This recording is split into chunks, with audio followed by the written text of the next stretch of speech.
Sí, lo que habíamos anunciado, ya estamos con Christian Hudtwalcker, que tiene el comentario político. No, Pedro, para la tercera temporada, Tenorio, sí, no te hagas el loco, ¿ah? No te... Aplaudiremos. En tribuna.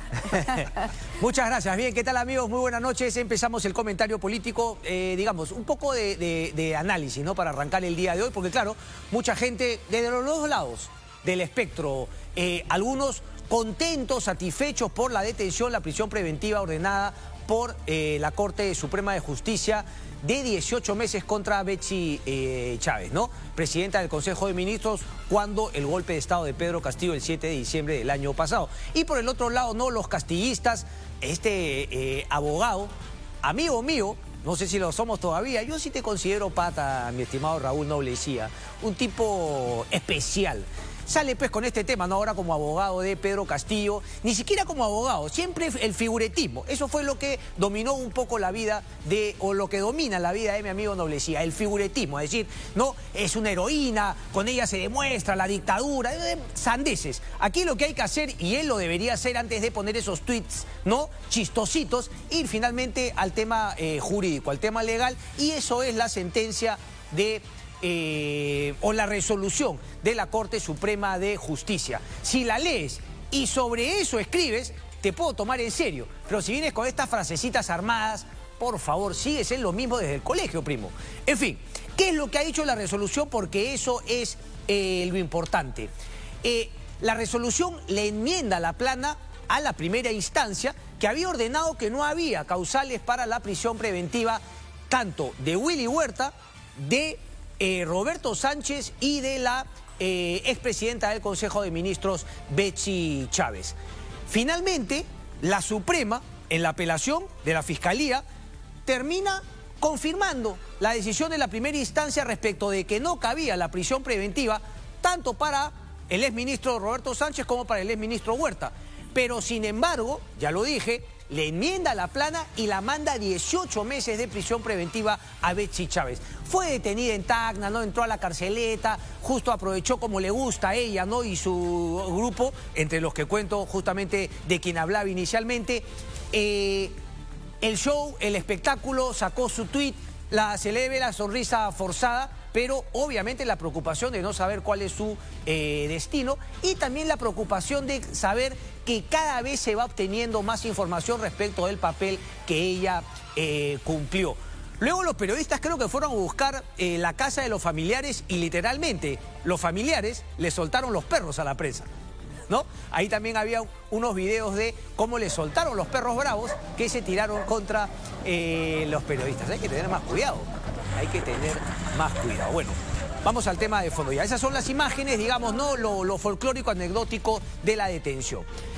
No es tan anecdótico que el día de mañana va a ser traída a Lima, se entiende, pero que ella ha pedido que se cumpla la prisión preventiva en Tacna. Me parece que eso no va a ocurrir. Por más que ella lo pida, seguramente la traerán aquí a Lima. Vamos entonces al tema de fondo, la resolución de la Corte Suprema. Dice, César San Martín era el jefe de la sala, presidente de la sala. Ok. Dice, de la situación jurídica de la investigada Chávez Chino. El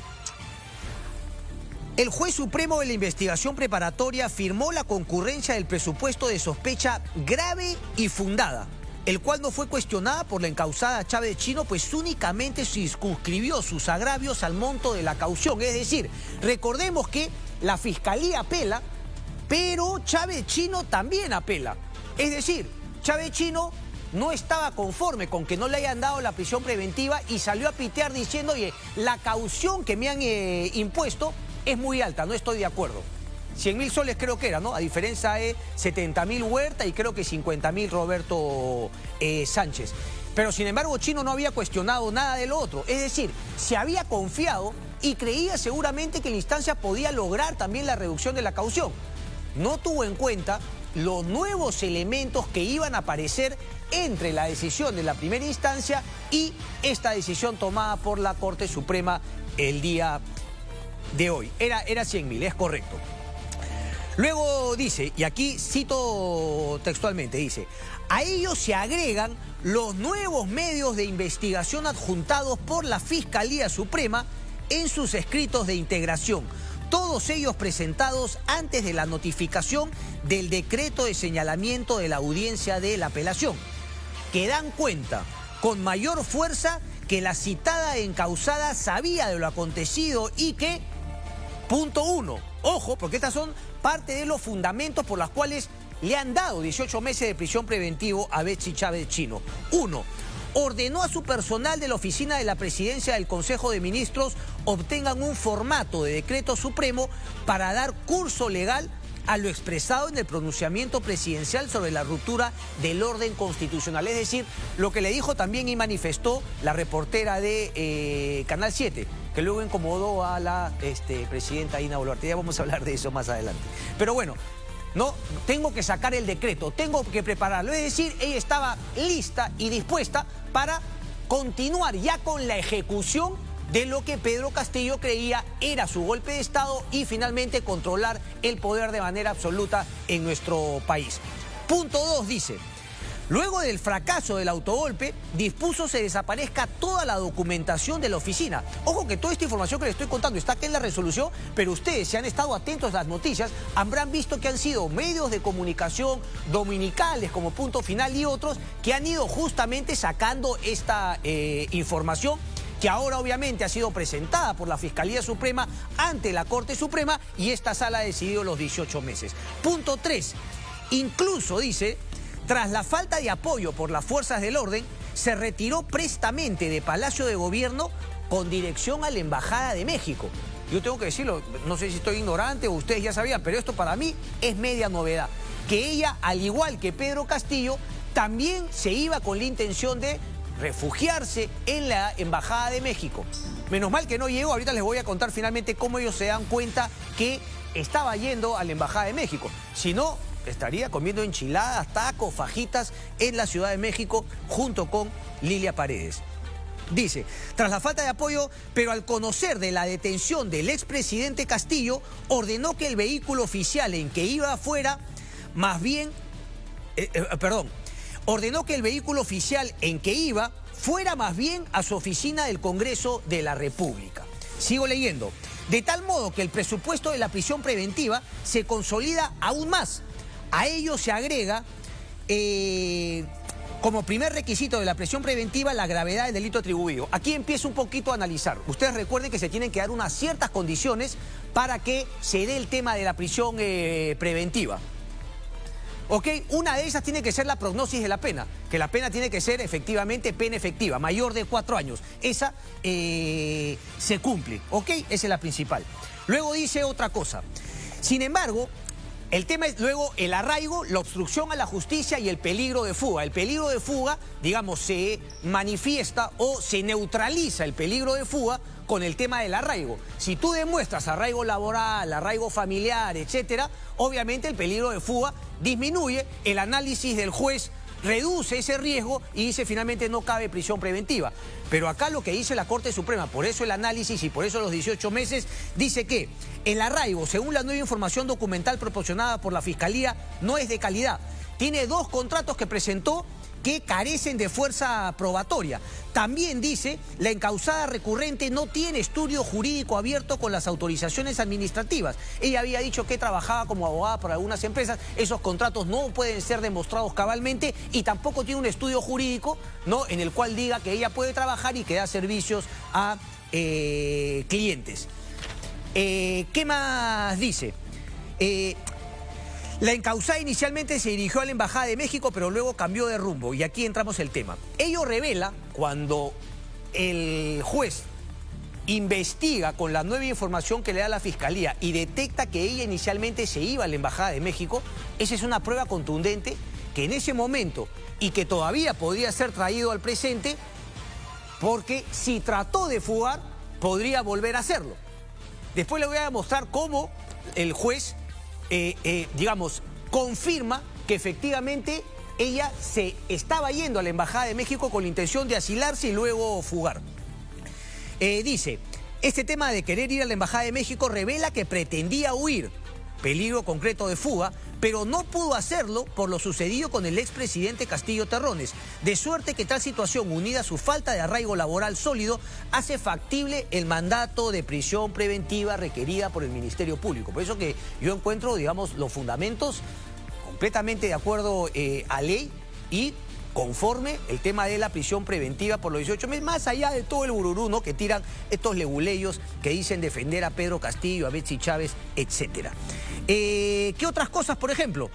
El peligro de... Perdón, ese es el peligro de fuga. Ahora vamos al peligro de obstaculización. Primero, tras el fracaso del autogolpe, dispuso que toda la documentación y equipos, laptops, carteras, etcétera, que estaban en su oficina en la PCM, fueron recogidos y entregados a ella. Ustedes recordarán también el tema de un teléfono celular, pues aquí lo menciona. Segundo, ocultó el celular que tenía, marca Samsung, y quiso mostrar un telefonito del año de Mandraquín, que obviamente no tenía ni para WhatsApp. Y se dieron cuenta claramente que ese no era su teléfono. Dice, de suerte que cuando se le pidió el que registraba su nombre, entregó otro, frustrando conocer el conjunto de sus llamadas y enlaces telefónicos. Es decir, las pruebas estaban al canto para demostrar que la señora tenía efectivamente un peligro de fuga, había ya obstaculizado la investigación. Si lo había hecho anteriormente, puede volver a hacerlo. Ese es un fundamento jurídico básico. Termino entonces con el tema de Chávez Chino. Aquí viene la parte interesante. Dice, 6 minutos me quedan o voy. Ay. Dice, cuando se le preguntó, ella dijo que se estaba yendo al Congreso de la República, ¿no? Esto es lo que dice justamente la sentencia. Y dice, esta versión se contradice con el reporte de geolocalización del vehículo de placa EGO 151 que se desprende que primero tuvo la intención de dirigirse a la Embajada de México para luego, después de la detención de Castillo, cambió de ruta para dirigirse a su despacho congresal. Ellos han encontrado con la geolocalización del carro de Betsy Chávez que se estaba yendo después del tema de Palacio de Gobierno, se estaba yendo igual que Pedro Castillo, estaba siguiendo a Pedro Castillo y Aníbal Torres para todos meterse en la Embajada de México. Cuando le pasan el talán de lo que había pasado con Pedro Castillo, ella dice, bueno, mejor regreso al Congreso de la República, porque ahí me puedo hacer la piola, tengo la inmunidad de congresista de la República, etcétera. Y regresa. Y lo que ella le quiso contar a la justicia fue que ella siempre quiso ir al Congreso de la República, porque no tenía nada que temer. Ella no sabía lo que se había realizado, no había planeado nada, no había sido parte de la rebelión. Y esto obviamente queda descartado con las pruebas que le ha entregado la Fiscalía, que ha valorado la Corte Suprema y que finalmente ha decidido la prisión preventiva. Es en estas condiciones, termina, que la prisión preventiva es proporcional, no solo por la gravedad del hecho punible, prognosis de la pena, sino porque es adecuada para garantizar los fines del proceso y necesaria para asegurarlo, ¿no?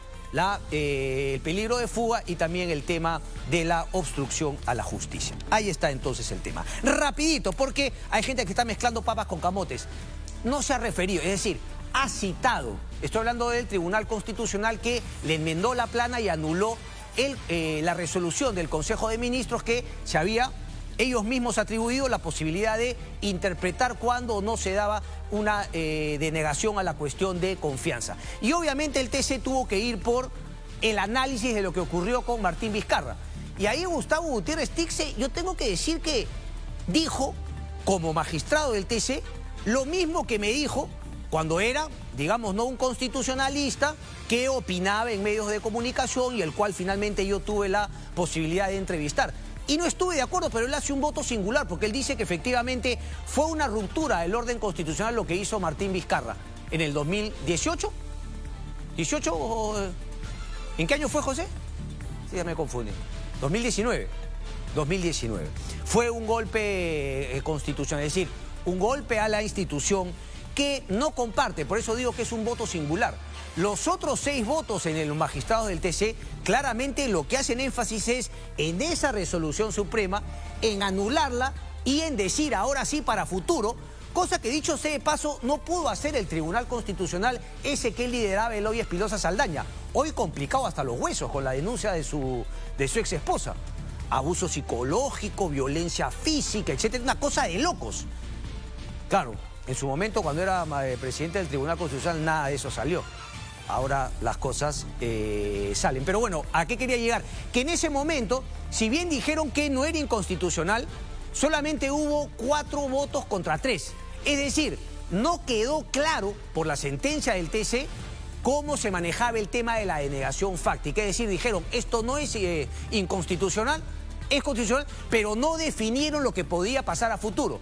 Me parece que ahora con el tema del TC, si bien este TC le enmienda la plana, sobre todo con el voto singular de Gutiérrez Tixe, a esos magistrados que votaron 4-3 a favor de la constitucionalidad de la denegación fáctica, ahora sí sientan un precedente para el futuro y queda claro a partir de ahora, salvo que venga un nuevo TC y le corrija a lo que han definido el día de hoy, no existe la denegación fáctica y es el Congreso de la República quien expresamente tendrá que denegar una cuestión de confianza presentada por el Ejecutivo.